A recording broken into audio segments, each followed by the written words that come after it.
जय अहोई माता। अहोई अशोका अहोमी हुई अष्टमी की कथा। एक नगर में एक साहूकार रहा करता था।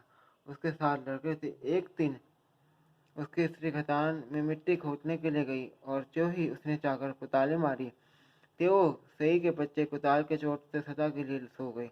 इसके बाद उसने कुताल को शव के खून से सना देखा तो उसे सही के बच्चे के मर जाने का बड़ा दुख हुआ, परंतु वह विवश थी और यह काम उससे अनजाने में हो गया था। इसके बाद वह बिना मिट्टी लिए ही खेत करती हुई अपने घर आ गई और उधर जब सही अपने घर में आई तो अपने बच्चों को मरा देखकर नाना प्रकार से विलाप करने लगी और ईश्वर से प्रार्थना की कि जिसने मेरे बच्चों को मारा है उससे भी इसी प्रकार का कष्ट होना चाहिए। तत्पश्चात शयी के श्राप से सटाने के 7 लड़के एक ही साल के अंदर समाप्त हो गए अर्थात मर गए। इस प्रकार अपने बच्चों को असमय काल के मुंह में समाये जाने पर सेठ सेठानी इतने दुखी हुए कि उन्होंने किसी तीर्थ पर जाकर अपने प्राणों को त्याग देना उचित समझा।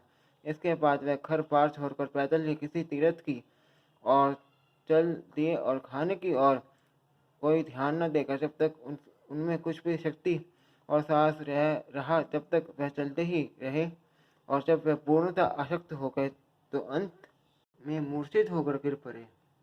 उनकी ऐसी दशा देखकर भगवान करुणा सागर ने उनको मृत्यु से बचाने के लिए उनके पापों को अंत किया और इस अवसर पर आकाशवाणी हुई, हे सेठ, तेरे सेठानी ने मिट्टी खोदते समय ध्यान न देकर सही के बच्चों को मार दिया। इसके कारण तुम्हें अपने बच्चों को दुख देखना पड़ा। यदि अब पुनः घर जाकर तुम मन लगाकर गौ माता की सेवा करोगे और अहुई माता देवी के का विधि विधान से व्रत आरंभ कर प्राणों पर त्याग रखते हुए स्वप्न में भी किसी को कष्ट नहीं दोगे तो तुम्हें भगवान की कृपा से पुनः संतान का सुख प्राप्त होगा।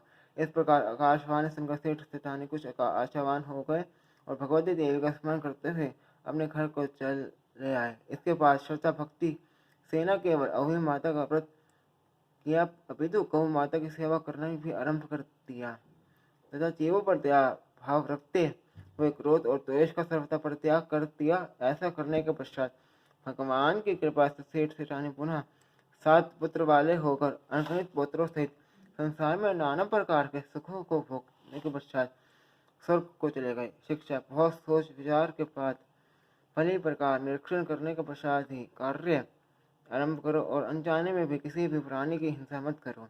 गौ माता की सेवा के साथ साथ ही अहोई माता अचन्मा देवी भगवती की पूजा करो। ऐसा करने पर अवश्य संतान सुख के साथ साथ संपत्ति सुख प्राप्त होगा।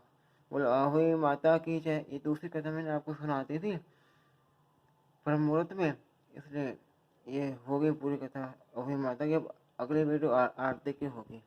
ये देखिए।